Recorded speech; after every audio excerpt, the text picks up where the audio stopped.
kita seharian kita. Ha? Pertama, kazab. Yang pertama ni ialah jangan menggunakan lidah kita untuk kazab, yakni untuk menipu ataupun pembohongan. Kita kena tahu apa dia maksud kazab ataupun maksud berdusta di sisi syariat. Sebab dia dosa bukan dosa kecil. Itu kita nak elakkan daripada kita menipu ataupun berbohong. Yang kedua ialah mengumpat. Dua ni sangat orang panggil apa tuan-tuan, praktikal dalam masyarakat kita. Setiap hari kalau kita tak tahu dua benda ini, kemungkinan kita mengumpat tanpa kita sedar, dan kemungkinan juga kita menipu tanpa kita sedar. Dua-dua tu sangat hampir dengan kita kalau kita tak tahu. Yang ketiga iaitu yang ketiga ni ialah mengadu domba ataupun menjadi batu api, juga haram, dosa besar. Yang keempat dalam kitab kita ini iaitu bertengkar pada perkara yang tidak disuruh oleh Allah Subhanahu Wa Taala. Dan ada yang kelima juga dalam kitab kita ini iaitu mungkir janji. Baik, penutup tuan-puan, malam ni penutup. Kita dah tahu perkara yang haram untuk kita jaga. Penutup ini sebagai motivasi kepada kita supaya kita tinggalkan kelima-lima perkara yang haram itu, terutamanya berdusta dan juga mengumpat. Sambung qala al-musannif rahimahullahu ta'ala.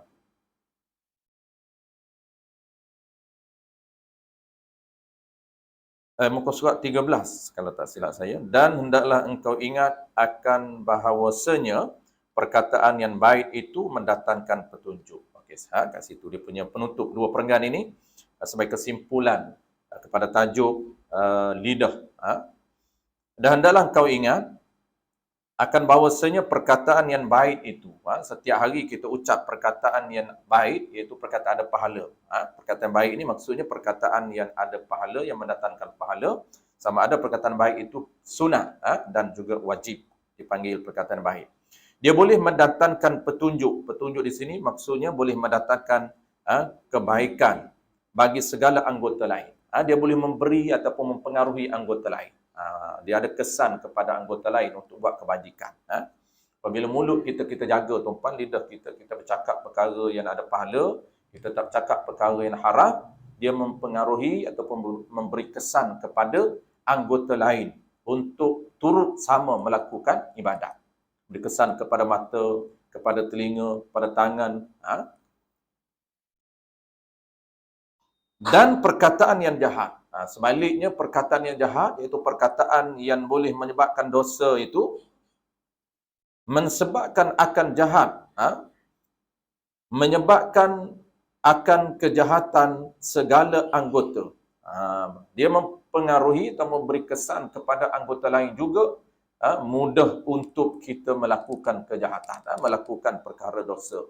Kalau lidah kita tak jaga, menyebabkan mata kita juga mudah untuk kita lihat benda haram, telinga juga mudah untuk kita dengar benda haram, dan juga anggota-anggota lain turut mudah untuk kita melakukan kejahatan.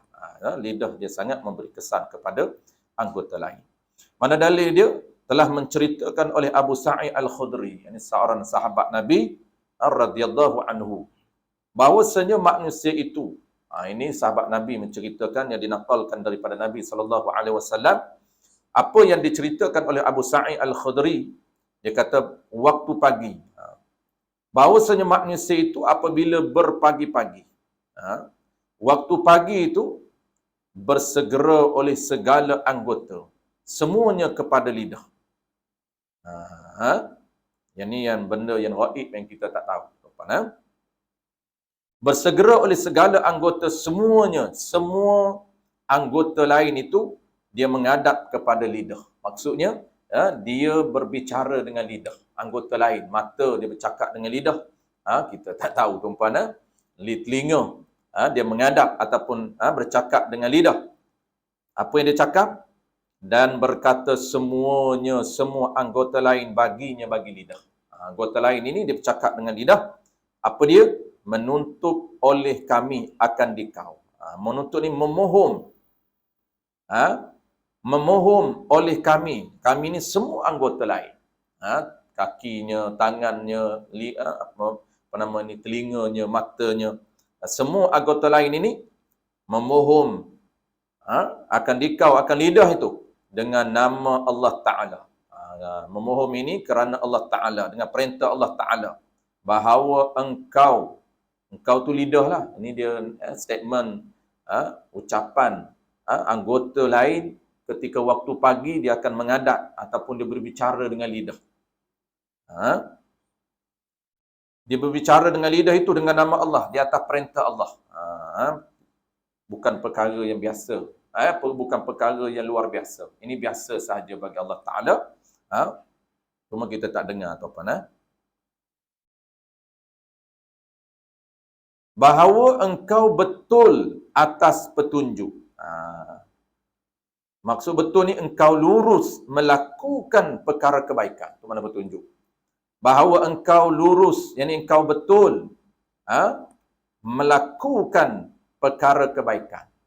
Jadi segala anggota lain ini dia memohon kepada lidah waktu pagi lagi, berpagi-pagian itu, seawal pagi itu pastikan lidah ini melakukan perkara kebaikan.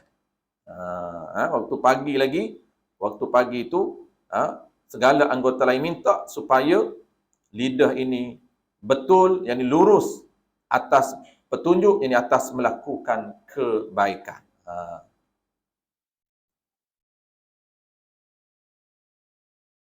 Itu sunnahnya tuan-puan yang Nabi ajar, dia punya modul dia. Kalau dalam kitab Bidayatul Hidayah tu dia modul. Modul di mana? Tentatif, pagi-pagi lagi ulama susun. Lepas belum subuh, lepas subuh tu terus mula dengan perkataan yang baik. Terus mula dengan wirid. Dan kita ni kalau tak wirid pun tuan-puan, sudah tentunya kita mula dengan perkataan baiklah, sebab solat subuh tu. Tu pagi-pagi tu mula dengan baik dah. Mula dengan pertama hari kita tu tuan-puan bermula dengan perkataan yang baik. Nabi kata iza asyraqat bidayah asyraqat nihayah. Nabi kata apabila seseorang itu bermula awal paginya dengan kejayaan, asyraqat nihayah, maka dia akan berakhir hari dia itu dengan kejayaan. Kerana apa kata anggota lain? Kerana bahawasanya engkau tu lidah. Jika engkau lurus, jika engkau betul, nescaya kami ni, semua anggota lain juga lurus. Kalaulah lidah ini betul seawal pagi, cakap perkara baik, cakap perkara yang mendapat pahala, maka nescaya kami anggota lain juga akan melakukan perkara kebaikan. Mata akan tengok perkara kebaikan, telinga akan dengar kebaikan, tangan akan menyaksikan kebaikan, kaki akan menyaksikan kebaikan. Apabila lidah bertutur. Lidah bertutur ni tuan-puan, anggota lain akan menjadi saksi. Sebab tu di hari akhirat kelak, Allah Ta'ala khatam, yakni Allah Ta'ala tutup fungsi lidah. Allah tak benarkan lidah bercakap. Tetapi Allah Ta'ala beri fungsi bercakap kepada anggota lain. Kaki ketika tu boleh bercakap, tangan ketika tu boleh bercakap. Yang tak boleh bercakap di akhirat kelak ialah Allah Ta'ala tutup ataupun padamkan ataupun kunci fungsi lidah yang akan bercakap anggota lain. Bercakap ini untuk menjadi saksi kepada kebaikan ataupun juga kejahatan yang dilakukan oleh manusia.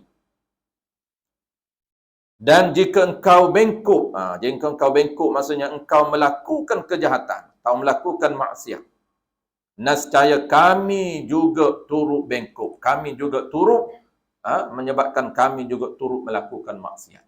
Kami juga mendengar perkataan maksiat. Telinga dengar perkara yang maksiat yang dilakukan oleh lidah. Maksiat ni tuan-puan, maksud apa? Maksiatun ni, maksiat ini maksudnya tiap-tiap perkara yang haram. Itu dipanggil maksiatun. Tiap-tiap perkara yang haram, iaitu tiap-tiap perkara yang berdosa. Orang panggil maksiatlah dalam bahasa agama. Jangan buat maksiat. Bukan berkesedudukan saja. Kita biasa terma orang Melayu buat maksiat ni berdua-duaan. Bukan berdua-duaan saja buat maksiat ni. Asalkan dia melakukan perkara haram, berdosa, orang panggil buat maksiat lah. Menipu, tu duk buat maksiat lah tu. Dia duk menipu, dia duk mengumpat, duk semban, mengumpat. pakak ramai-ramai duduk sembang.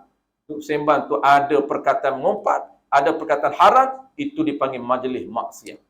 Wajib lari daripada majlis maksiat. Apa yang berada dalam majlis maksiat haram, dia mendengar maksiat, perkataan maksiat, dan juga dia berada di dalam tempat yang risiko Allah turunkan bala.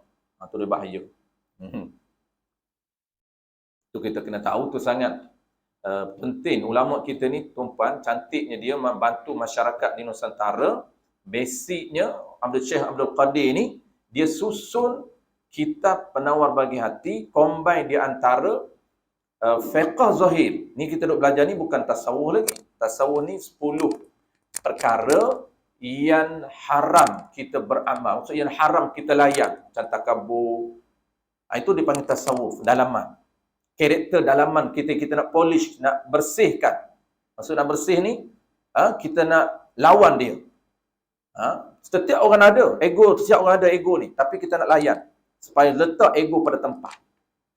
Setiap orang ada rasa nak tunjuk. Benda dia buat kebaikan nak tunjuk. Kena layan. Kena lawan. Ada saja lawan. Benda tu akan sentiasa ada dalam diri dia. Bukan kata Allah cabut terus. Tak. Dia boleh lawan benda tu. Apabila dia tahu. Jadi kita tak masuk lagi 10 sifat tu tuan-puan. Kita baru duduk awal ini.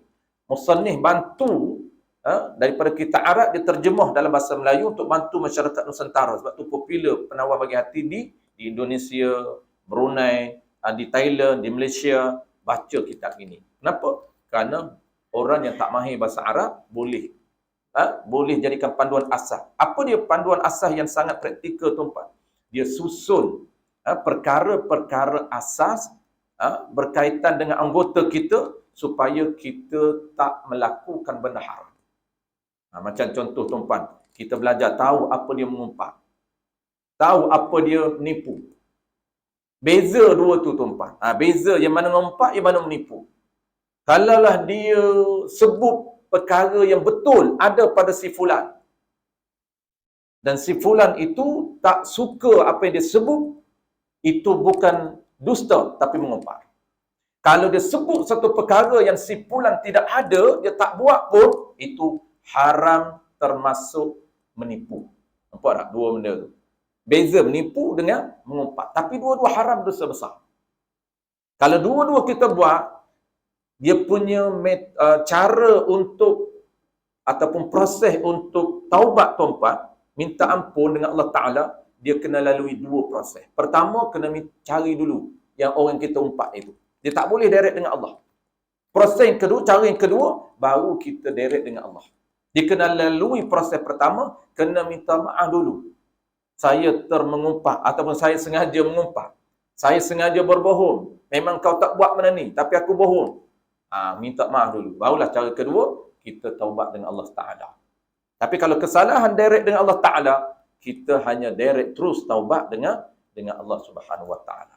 Sebab tu tuan-puan, sangat penting tajuk jaga lidah ini. Melainkan adalah kita akan datang detail, kita tak belajar lagi tajuk yang detail tuan-puan. Muka surat 31 tu detail, ada 6 tempat yang boleh kita mengumpat. Boleh sebut kejahatan dia, ada 6 tempat. Ini terutama musim kempen ni tuan-puan. Kena sangat penting ilmu ni. Saya teringat dulu masa saya belajar, tunggu saya kata, pokmu ni, dia kata hampa ni, wajib khatam dan tahu. Jangan khatam saja tak faham kitab ini. Sebab dia perlu untuk panduan apa saja kamu nak jadi. Nak jadi ahli politik, sangat penting. Nak jadi businessman, sangat penting. Ataupun nak jadi apa saja jadi kita. Maksud kita ni sebagai manusia. Apa saja profession kita. Sangat penting ilmu ini. Dipanggil ilmu fardu ain. Tak lepas tuan-puan, tak boleh berkecimpung dalam masyarakat. Tak lepas. Sebab kita risiko untuk menipu. Risiko untuk mengumpat orang. Ya boleh mengumpat, dia kata boleh mengumpat. Ya, ada 6 tempat yang boleh mengumpat. Kena tahu. Dan pula 6 tempat tu pula tuan-puan, kita mengumpat benda yang dibolehkan saja. Jangan jangan over pula. Ini over blade, habis sebut karakternya, perangainya dengan rambutnya. Tak boleh. Itu haram. Kena minta ampun, kena minta maaf. Kita marahkan individu ini, lawan kita ini, parti lawan ini, kita yang dibenarkan, kalau kita nak mengumpat, dibenarkan. Kalau kita pilih untuk bongkar, boleh. Tapi kejahatan yang dia buat, yang mesti rakyat tahu, kejahatan dia saja. Jangan terlebih. Kalau terlebih, haram. Itu payah tu tuan-tuan.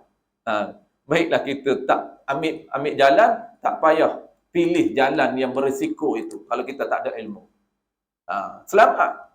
Pilih jalan risiko. Membongkar ni nampak baguslah tuan-tuan. Tapi jaga takut kita sebut perkara yang zalim. Dia ada dua. Dia ada satu daripada 6 tu. Satunya boleh menyebut kejahatan dia yang ada kaitan dengan orang, ada kaitan, ataupun perkara yang dia buat zalim itu ada kaitan dengan orang lain, beri kesan dengan orang lain. Maksudnya kalau kita hari ni tuan-tuan ada kesan dengan rakyat lah, boleh sebut kejahatan dan kezaliman dia. Maksud apa? Perkara yang dia buat tak betul itu boleh sebut perkara yang tak betul saja. Tetapi kena confirm perkara tu betul tak betul. Kalau perkara tak confirm tuan-tuan, orang panggil andaian, tak ada bukti kita, tak yakin dengan cerita daripada orang saja, kita bongkar. Jangan. Takut bongkaran kita tak kena jadi menipu. Haram juga menipu. Kalau tak kena menipu, kalau kena jadi mengumpat. Cuma tengok benda yang boleh dimengumpat. Okey lah. Senang cerita tu saya kata. Pilih cara yang selamat. Nak jadi ahli politik boleh, tapi pilih cara yang selamat. Cara yang selamat tak payah duduk pilih bongkar-bongkar benda yang tak confirm tu. Benda yang confirm okey, boleh, tak ada masalah. Habis kita tinggalkan tuan-tuan itu. Kita masuk. Habis itulah dia sahabat Nabi kita Abu Sa'id Al-Khudri. Dan berkata orang lain pula, ni wali Allah tuan-tuan. Ni wali terkenal ni. Habis dah sahabat Nabi, ni wali Allah pula. Dan berkata oleh Malik bin Dinar. Dia ni jutawan tuan-tuan. Ni wali Allah. Wali, jangan kata wali ni kalangan orang biasa-biasa je. Kita punya wali ni lekeh. Kena orang miskin jadi wali. Siapa cakap wali kalangan orang miskin je? Ni Malik bin Dinar. Nama dia tuan-tuan, Raja Duit. Dinar ni dulu kan tak ada duit. Dulu mata wang dia dinar dengan dirham saja. Fulus ni baru. Mazhab Syafi'i itu dah zaman era mazhab Syafi'i dah ada fulus. Duit tembaga, duit kertas tak ada lagi. Jadi zaman dia ini nama gelaran dia ialah Raja. Malik itulah Raja, King. Raja apa? Raja Duit. Tidur atas duit ni tuan-tuan. Dia ni istana dia mengalahkan istana raja lah. Sebab tu dia Raja Duit. Dia bukan raja pemerintah tau. Dia Raja Duit. Malik bin Dinar. Bin Dinar. Bin dia apa duit? Bapak dia duit. Dinar nama bapak dia. Dia nama raja, bapak dia nama Dinar. Bukan dirham tu apa? Dinar. Dinar ni emas. Dirham tu perak. Ni kaya betul dia ni. Memang kaya lah. Ni boleh challenge Abdul Rahman bin Auf ni. Dia setakat ni tuan-tuan, yang setakat ulama bongkarnya, tidak ada lagi lah orang boleh challenge Abdul Rahman bin Auf. Sebab Abdul Rahman bin Auf ni kekayaan dia, sebahagian besar Madinah itu milik dia. Aset ladang ni tanah lah. Dia menguasai tanah dengan menguasai transport, apa orang panggil, kenderaan. Kalau kita hari ni kan import skater lah. Dia masa tu panggil apa, unta. Dia banyak brand unta-unta yang dia jual. Hampir ke semua brand unta dia jual. Sama ada brand yang mahal, brand biasa, ataupun unta sembelihan. Unta dia ada dua. Ada unta yang digunakan untuk sembelih, ada untuk kenderaan. Kenderaan pula tak sama. Brand dia ada unta yang laju dan ada unta yang biasa lah. Macam kita hari ni lah. Ferrari, Lamborghini, Mercedes. Dia pemasar ketika itu kuda. Unta. Okey. Malik bin Dinar ni kaya tapi tak boleh nak challenge Abdul Rahman bin Auf. Dan berkata oleh Malik bin Dinar, rahimahullahu ta'ala, antara peranan jasa besar tuan-tuan Abdul Rahman bin Auf, dia boleh menguasai bumi Madinah. Orang Islam ni tuan-tuan, antara aset dia yang diajar oleh ulama. Sebab tu kalau tuan-tuan perhati, zaman penjajah yang dia datang negara kita, apa benda yang dia mula buat sekali? Masa tu, tidak ada sekolah rendah, tidak ada lagi. Masa tu sekolah semua institusi, sekolah-sekolah lama, panggil sekolah pondok kan. Dia punya kurikulum sekolah lama, sekolah pondok, dia ajar tuan-tuan popular, sampai hari ni pun popular, terutama di Johor. Iaitu Matla'ul Badrain. Itu kurikulum basic. Dia ajar.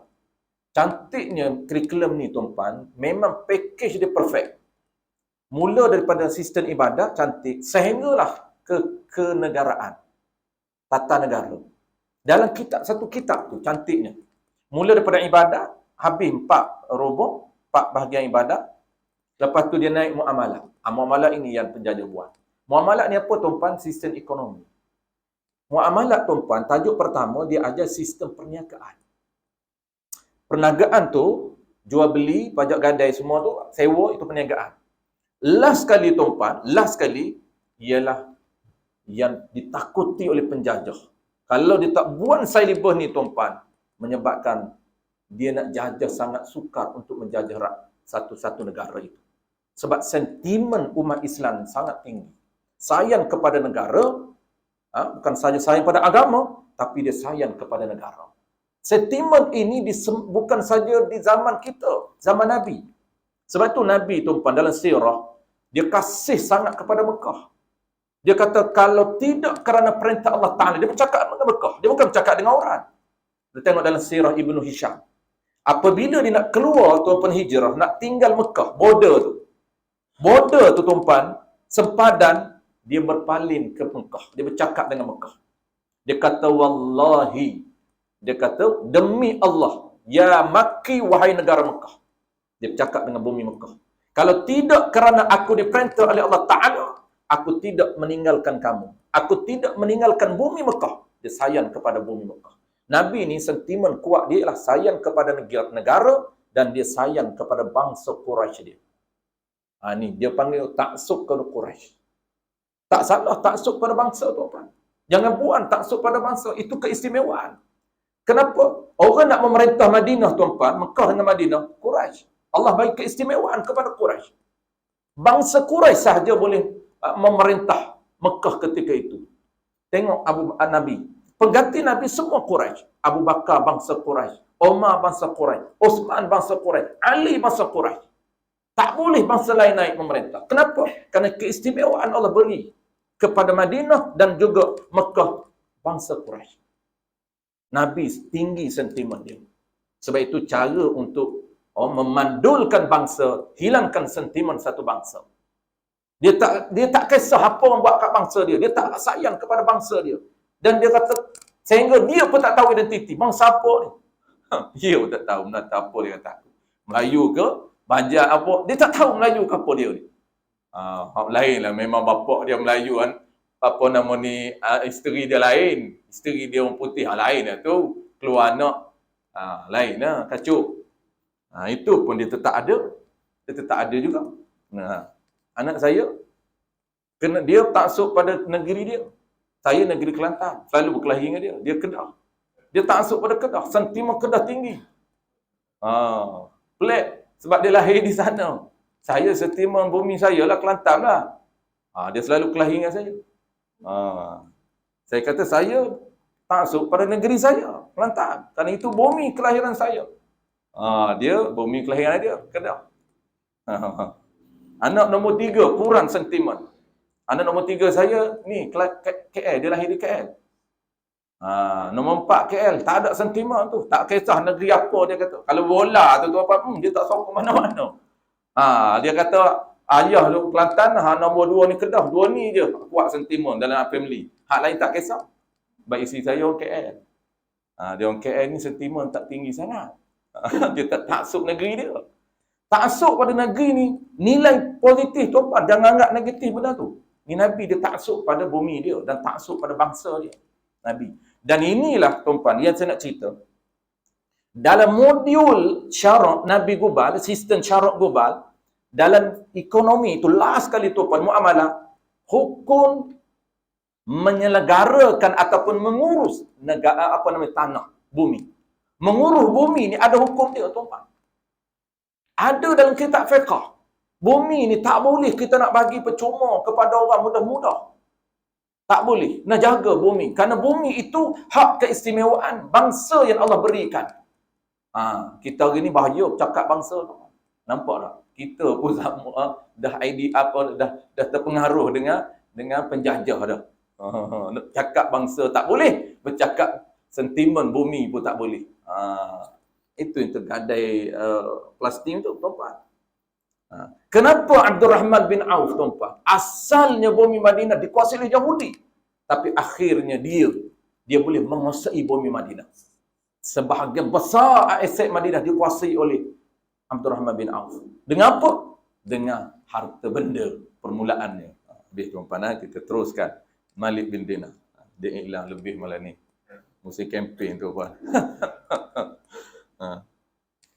Faham dah, tuan-tuan. Jangan tersilap pangkah. Bahaya. Ini bumi kita. Mak Kilau dah cakap. Ini bumi kita. Bangsa Melayu, bangsa yang paling lembut. Sanggup bagi, berkongsi dengan bangsa lain. Bangsa lain tak bersyukur.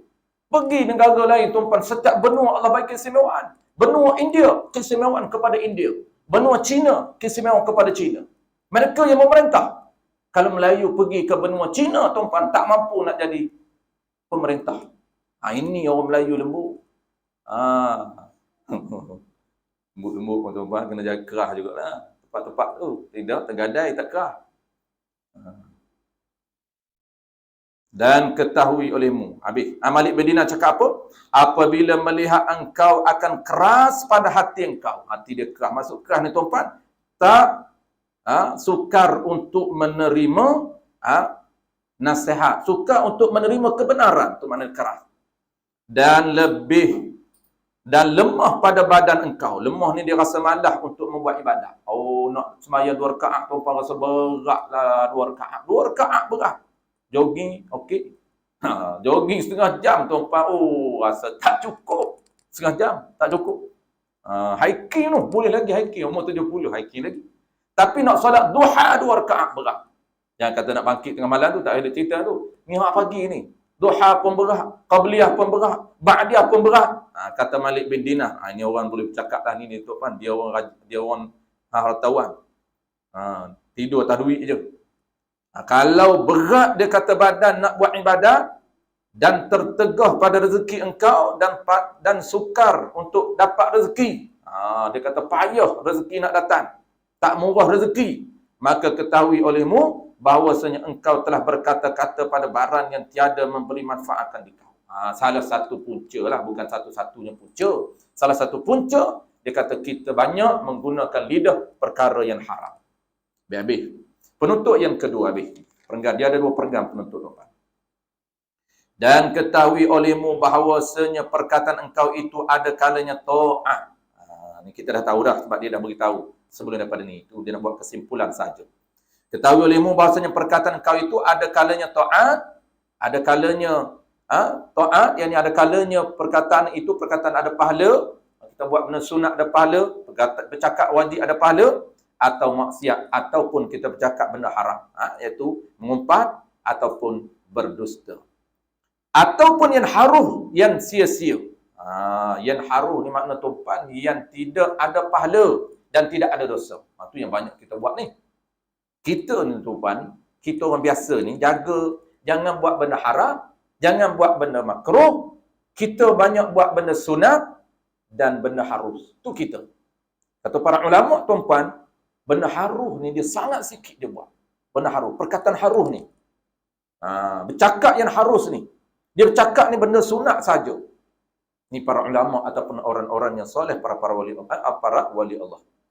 Ini beza. Kita orang biasa ni, tuan, tinggal haram, tinggal makruh, buat sunat, buat harus. Cakap banyak tak apa harus. Cuma kontrol lah.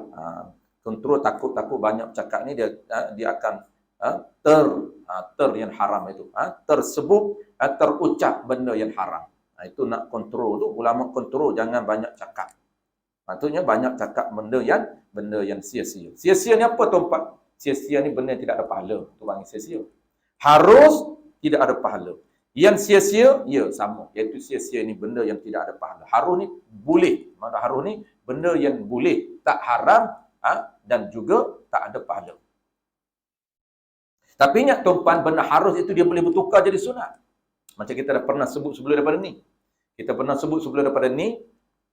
Antaranya tuan-tuan yang sunat, asal dia harus. Kita bercakap. Orang pergi rumah kita tuan-tuan, benda sunat, kita tanya khabar tu sunat. Tanya khabar sunat. Lepas siap tanya khabar, mula harus. Mula sembang. Topik apa? Tengok. Kalau kita nak tanya info, nak kenal dia, dengan tujuan. Ni tengok tujuan. Dia boleh jadi sunat. Benda harus. Nak boleh jadi sunat. Tujuan untuk ambil hati dia.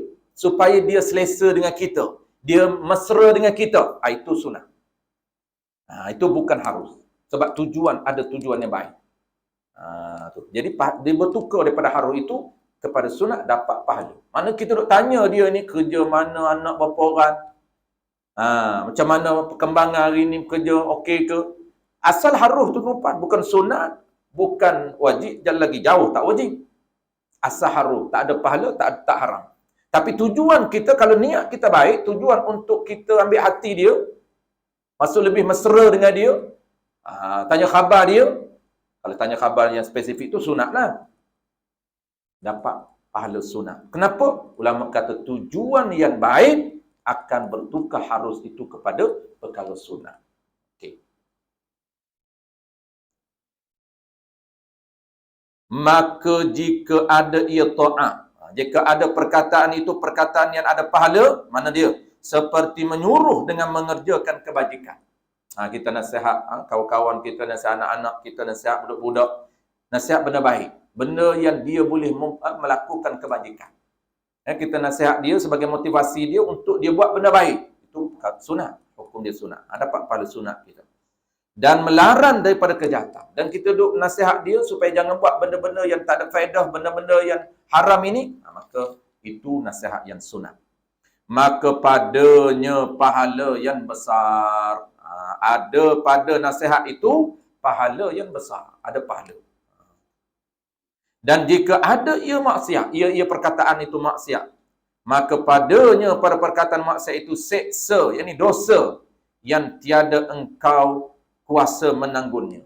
Dosa ni tuan, walaupun dosa kecil, kadang-kadang tu dosa kecil. Tapi kalau mengumpat dengan ni dosa besar lah. Mengumpat dosa besar, berbohong dosa besar. Berbantah gaduh domba, batu api dosa besar. Tetap dosa yang engkau tak menanggung, tak kuasa menanggungnya. Sabda Nabi sallallahu alaihi wasallam. Last sekali dia tutup dengan hadis Nabi sallallahu alaihi wasallam.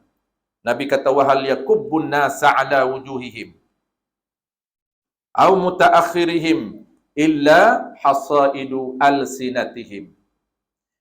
Dan tiada mensembankan ni maknanya semban muka lah.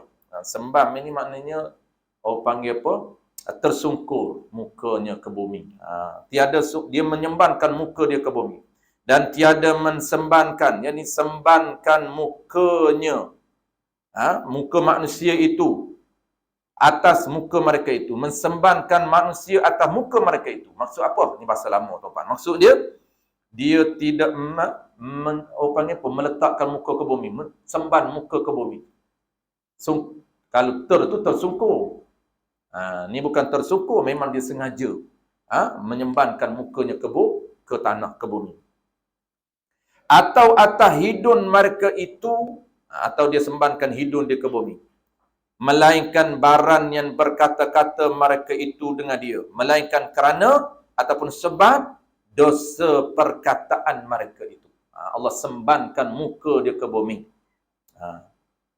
Dan jika ada perkataan itu harus yang tiada berfaedah, maka padanya membuat pekerjaan bagi malaikat. Kalaulah dia buat benda dosa, menyebabkan dia akan dihumban, disembankan mukanya ke bumi. Ini sebab kepada muka dia ini akan disemban di hari akhirat kelak, di bumi, ini ke dalam api neraka. Ataupun Allah akan humbankan atau sembankan hidung mereka itu ke bumi, ini ke dalam api neraka. Kenapa tu? Punca Allah sembankan mereka, wajah mereka itu tu, ataupun muka-muka mereka itu ke bumi tu, ke dalam neraka tu, kerana punca dia mereka berkata-kata yang ada dosa. Kalau mereka berkata-kata yang tiada dosa pula, yang haruh pula, banyak bercakap yang haruh pula, apa kesan dia? Membuatkan pekerjaan bagi malaikat kiraman katibin dengan baranian, dengan tulisan yang tiada kebajikan padanya. Tidak menyebabkan dia duk cakap banyak ni tuan-puan. Kenapa ulama kontrol walaupun tak ada dosa, tak ada pahala, tapi banyak dia bercakap ni menyebabkan kiraman katibin ataupun malaikat yang duk kiri kanan tuan-puan, dia duk rekod setiap patah perkataan kita, dia tak akan miss, akan rekod. Menyebabkan buku catatan yang akan kita terima di akhirat kita penuh dengan perkara yang tidak ada value, tidak ada nilai, penuhkan buku catatan saja. Tapi dari sudut markahnya, dari sudut bayarannya tidak ada. Maka tu ulama nak panggil apa? Tak nak cakap banyak yang tidak ada pahala itu. Kenapa? Kerana boleh memenuhkan buku catatan kita yang tidak ada pahala. Dan mengirim, dan seperti mengirim surat kepada Allah Ta'ala. Ini contoh saja. Kita tulis surat kepada Allah Ta'ala, catatan yang sia-sia, tidak ada makna pun. Yang tertulis di dalamnya, di dalam tulisan itu perkataan yang sia-sia, dan membacanya di hadapan Allah Ta'ala pada hari kiamat. Kita Allah suruh bacalah ni tulisan yang dulu mu cakap ni, sekarang ni mu baca. Kita pun bacalah percakapan yang tidak ada nilai pun, yang tidak ada makna pun. Allah suruh baca balik, walaupun tidak ada pahala. Apatah lagi yang dosa, tuan, lagi-lagilah kita kena tinggalkan. Pada hari kiamat, bila hari kiamat itu? Ketika huru hara yang sangat besar. Ni di padang mahsyar tuan-tuan. Suasana huru hara yang sangat dahsyat. Huru haranya ketika itu tuan-tuan, sehingga kita tak sempat untuk bincang ataupun sembang pasal orang lain. Tak sempat kita nak bertegur siapa. Tak sempat nak tengok anak sendiri. Tak sempat nak tengok isteri sendiri. Kenapa? Kerana duk fokus tentang urusan diri sendiri. Mana hala tuju selepas ni. Lepas tu walaupun telanjang ketika tu tuan-tuan, tak sempat nak tengok orang lain telanjang. Dibangkitkan dalam keadaan yang telanjang. Ini khilaf ulama lah. Muktamadnya dibangkitkan dalam keadaan pakaian terakhir dia. Dia mati macam mana? Dibangkit dalam keadaan dia mati. Kalau mati telanjang, maka telanjanglah dia. Kalau mati dalam keadaan cantik dia, husnul khatimah dia, maka dibangkitkan dalam pakaian itu. Ini khilaf ulama bangkit ni. Cuma telanjang tu, nak ceritanya umumnya, kita ini dibangkitkan semula dalam keadaan yang seperti asal balik. Tidak ada apa-apa kita. Maka dibincanglah. Dibangkit ni, Allah bincang rupa macam mana, nak pakai body mana, spepak mana. Kalau muktamad kata spepak asal kita, Allah bagi balik. Allah jadi balik pak tubuh ni. Allah jadi balik. Walaupun dah hancur dah. Sebab itu hikmah rahsia tuan-tuan, ada 8 jenis benda yang Allah tak hancurkan. Walaupun boleh Allah binasakan, Allah hancur, tapi Allah tak hancurkan 8 benda ini. Selain apa dia 8 benda ni? Syurga, neraka, bidadari, kalam, kursi Allah, kalam Allah, dan azbul jannah. Apa dia? Iaitu sejenis tulang yang berada di sulbi ni. Walaupun binasa badan kita, tulang kita semua hancur, tetapi azbul jannah ni tuan-tuan, dia tak akan hancur. Rasa dia apa? Ulama kata rasa dia, Allah akan gunakan benda itu untuk jadikan balik. Itu rahsia saja. Allah boleh buat tuan-puan walaupun tak ada benda tu. Yang kata, kalau tak ada ajabul zanak tu, benda tak ada benih tu, maka Allah tak boleh buat. Bukan. Itu rahsia. Kita daripada zero ni tuan-puan, Allah boleh buat. Daripada tak ada apa-apa pun, Allah boleh buat. Maka binasa, Allah boleh binasa. Cuma Allah bangkit di akhirat kelak, badan yang sama. Rahsia dia pun, Allah Ta'ala nak balas badan ni lah yang melakukan kebaikan. Kita dah buat baik guna badan ni lah tuan-tuan. Hancur kaki-kaki, lengah kaki-kaki duk berdiri buat ibadah. Duk sila sejam, 2 jam, lama tuan-tuan, lengah habis. Maka Allah balas balik body ni. Badan kita ni yang kita guna untuk buat ibadah. Mata ni sampai rabur-rabur mata tuan tengok Quran. Hari-hari tengok Quran. Baca tak boleh, tak apalah tengok. Ada orang baca tak boleh. Jangan duk baca tak boleh. Tengok dapat pahala. Pagi-pagi tengok setengah jam tenung Quran. Dapat pahala. Daripada tengok benda lain tak ada pahala.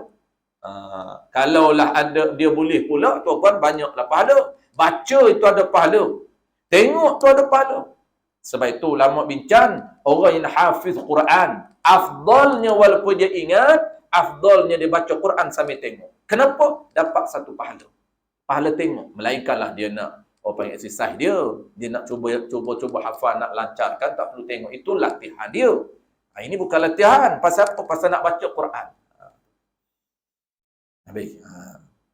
Ketika huru-hara yang sangat dahsyat. Ketika tu Allah bagi tuan-tuan prestasi, buku catatan prestasi amalan di dunia. Allah bagi. Masing-masing waktu ribuan tahun. Tidak ada fakta yang tepat. Berapa ribu tahun kita akan ditransit di pada masyarakat. Ulama cerita zaman yang paling lama, lebih lama daripada dunia kita hidup, lebih lama daripada kubur kita hidup, ialah di pada masyarakat. Sebelum ke syurga neraka. Itu tempat yang ribuan tahun kita duduk. Sebab tu dia beratur saja pun lama tu. Beratur nak tunggu apa? Nak tunggu perkiraan pahala. Dan ulama sebut lama tak lama berdasarkan amalan dia. Berdasarkan status kita dengan Allah Ta'ala. Kalau status kita VIP, orang awal. VIP didahulukan Allah kira. Mudah tahu awal lagi mana hala tuju kita. Kalau kita nak layanan elok dalam kubur, tuan-tuan, maknanya kita itu dah termasuk orang VIP di sisi Allah Ta'ala. Status kita di sisi Allah. Kalau orang yang baik, tuan-tuan, dia akan cepat perkiraan dia dan dia diletakkan di pada masyar bukan di dalam lautan penuh manusia. Tidak. Dia berada di dalam naungan, di bawah naungan aras. Dia boleh berteduh. Dia tak sekali dengan lautan manusia yang duduk dalam peluh tu. Yang Nabi sebut, peluh ni, manusia di pada masyar menunggu perkiraan ini, hisab ini, ribuan tahun ni tuan-tuan, berdasarkan amalan dia. Ada yang duduk tengah panah ni tuan-tuan. Tengah panah ni pula, jarak matahari dengan kepala dia berdasarkan amalan dia. Dia duduk, peluhnya dia ni tuan-tuan, dia berada dalam peluh, ketinggian peluh dia, ada yang setakat pinggang, ada yang setakat dada peluh dia, itu juga amalan dia. Berdasarkan amalan. Ada orang yang tak berpeluh pun tuan-tuan. Kenapa? Allah bagi special dia berada di bawah naungan arasy. Dia panggil berteduh. Lagi pada ketika lapar, suasana huru-hara, lagi pula dahaga tuan-tuan di pada masa kelak, dan dahaga dan bertelanjang semuanya dalam keadaan bertelanjang. Ini ada khilaf lah.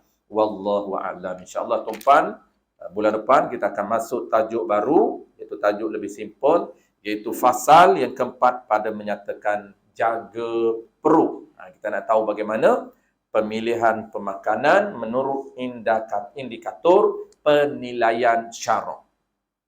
InsyaAllah kita akan ni masuk tajuk yang simple lah. Tapi walaupun tajuk simple tuan-tuan, tajuk ni dah ilmu ni dia dah hilang di kalangan masyarakat Islam. Penilaian untuk kita pilih pemakanan itu sudah hilang. Ini antara ulama dia panggil pakar pemakanan dalam Islam, antara adalah Al-Imam Ghazali, Imam Sayuti, Imam Nawawi.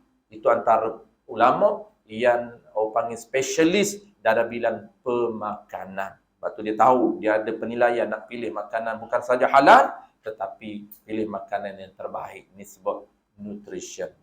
Sebab itu ilmu nutrition ni tuan-tuan bukan ilmu orang lain, tapi asalnya ilmu dalam Islam. Wallahu a'lam.